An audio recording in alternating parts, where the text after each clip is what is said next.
I really hope we see bats.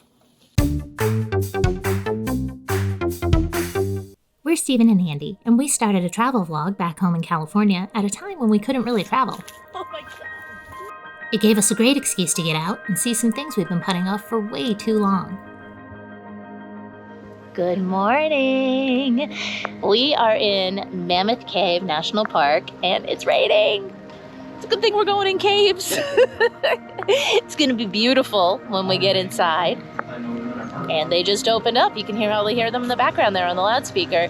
So we're gonna head inside. We've got a cave tour booked for first thing this morning. We're gonna look at doing some hiking or canoeing or horseback riding this afternoon. Kind of depends on conditions. So we're gonna figure it out as we go. But if it keeps raining like this, we might be picnicking in the car and, I don't know, checking out Cave City or something. We'll see.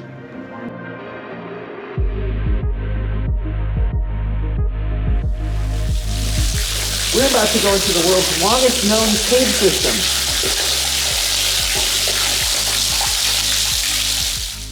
I really hope we see bats. We didn't. Unfortunately, a fungal disease called white nose syndrome has killed off more than 80% of the park's bat population just since 2012.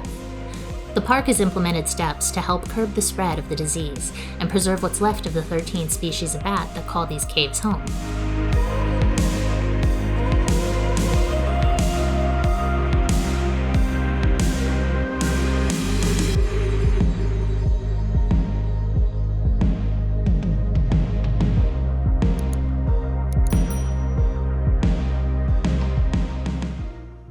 Rangers were stationed at various points inside the caves providing history and answering questions.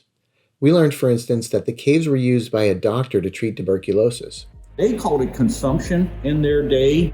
It is a lung disease. It was a terminal disease in the 1840s when they set this up. And the people that had it were willing to try something that might seem a little wacky, like coming and living in a cave 24/7. Dr. Cron, who ran this experiment, thought that maybe lung diseases could be cured by more pure air. He thought they were caused by bad air. And so he moved them down here thinking this air was more pure. The people who came down here had to stay down here 24/7. Their food and their firewood was brought in by Dr. Cron's slaves. Most of them lived in tent-like or wooden lean-to structures against the wall. Now, this one here, we believe, was built for a guy that had more money than the rest. He wanted a stone building, and he got one because he could pay for it. The saddest thing about it was that they didn't understand it was a bacteria that could be transmitted from person to person. They continued tours right through here. And these people who were living down here 24/7 were starved for information. They were starved for social contact. If they were able to, they would come out and talk to those people, maybe shake their hands, and no doubt the disease was probably passed on. Wow. So, It's kind of crazy though, talking about the tourists coming down here and people passing along the disease, like as we're all wearing masks and also trying to avoid people. Yeah, it is pretty fine. Yeah, it really is.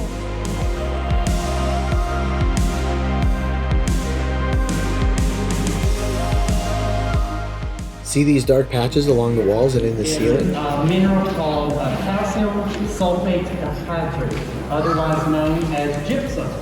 As the ranger just said, these are patches of the mineral gypsum. Normally it's white and shimmery. However, people used to come into the caves with torches and the smoke and carbon got absorbed by the gypsum, turning it black. You can see where it's been chipped off the wall. This would be normally on the wall right there. You can see actually how thick the gypsum is as well. That was awesome. It was so interesting down there. Didn't we learn so much? Oh my God, it was really cool. The stuff about the gypsum and the tuberculosis doctor. That was amazing. It didn't have as many rock formations and like stalagmites and stalactites that we saw in the last falls that we went to in caverns. But oh my God, that is the longest known cave system in the world. That's crazy. pretty A little amazing. point to note, though, there are stalagmites and stalactites in a different area of the cave on the other side, but we can't do that right now because of COVID. Yeah, so they have maybe that in one the closed future. off. Yeah.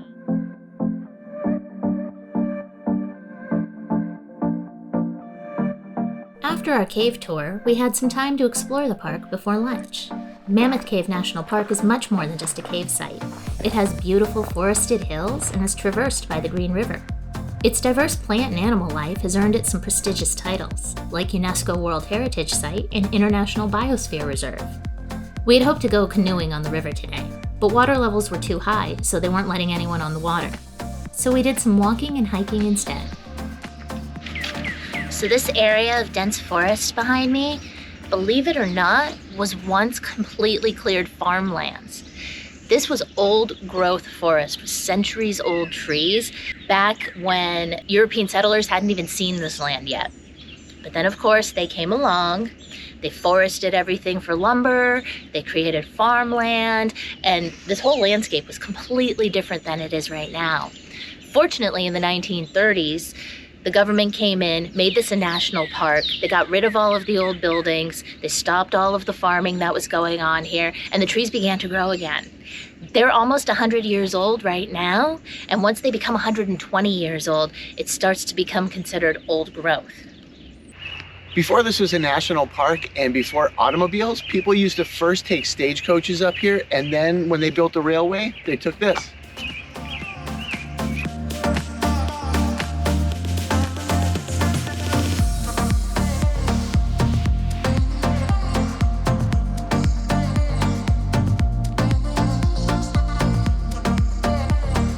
The park is home to over 130 different species, more than 70 of them endangered, threatened, or state listed. Of those, we mostly just spotted squirrels, birds, a tick, and butterflies. Then at Beaver Pond, we saw several snakes, turtles, and frogs. Found a frog and a turtle.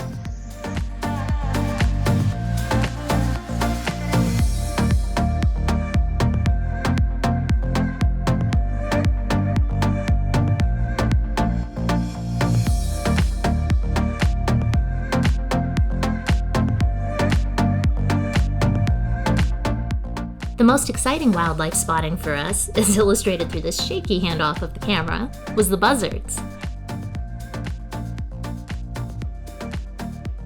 The camera doesn't do justice to how big and imposing those birds are.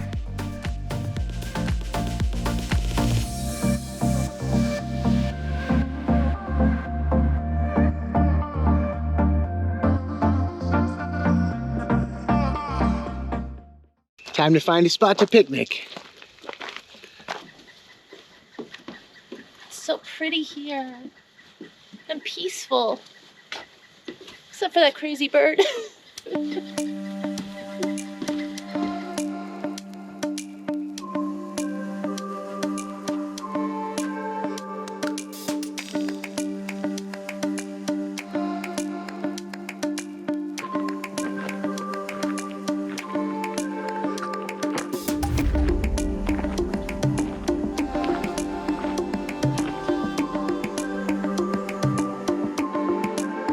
So we asked a park ranger if they could recommend a good place for a picnic. And there are tons of picnic areas around the park here.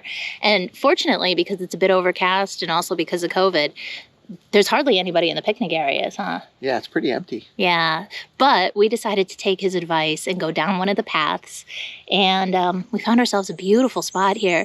There's another cave opening right behind us. It's really cool. So we're going to have that as our backdrop while we have a quick little picnic, get something to eat. And then we settled on horseback riding for this afternoon.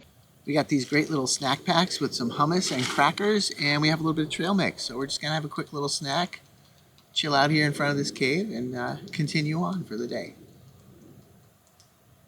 You hear that tapping? It's a woodpecker. It's on the thing right by the cave entrance.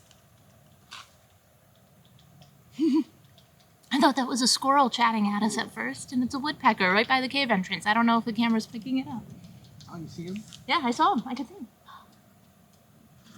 That's so cool. I hope you guys can see him because he's really cool.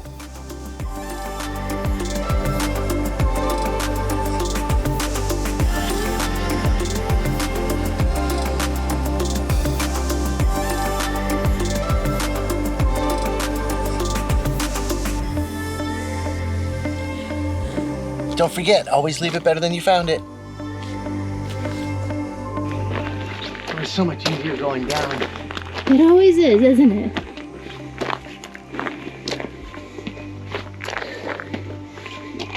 All fun and games, you gotta come back up.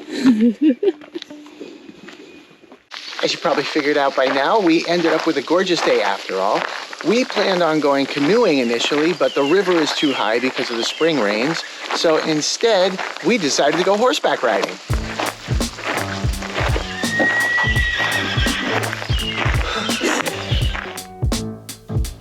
Hi, baby. Hi. Hello. Oh, he's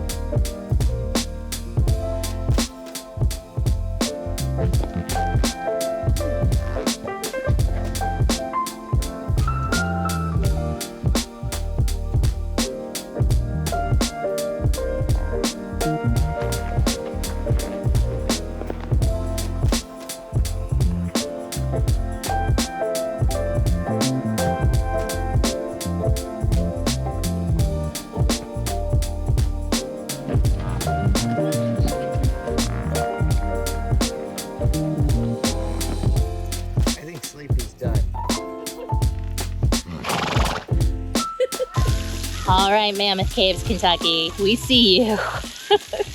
This place is beautiful. It is so peaceful here. Just so much wonderful nature, the wildlife. It's really incredible. And the caves are just so cool. Yeah, and there's really a lot to do in the surrounding area, like where we came today with the horses. Yeah. We have zip lining, some sort of adventure challenge, obstacle course. Yeah, yep, exactly. And of course the canoeing and the kayaking, if you can do that, if the river's not too high.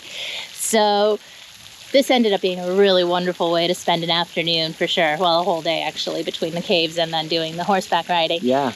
Make sure you tune in next week. We're doing another 2-minute Travel Tuesday.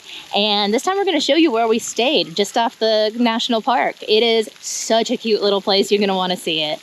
And then next Friday, our regular vlog. We're going to hit the Bourbon Trail, and we're going to try some of the food that's unique to Kentucky. So be sure to tune in for that. Yeah, you guys, as always, thank you so much for watching, and we'll see you next time.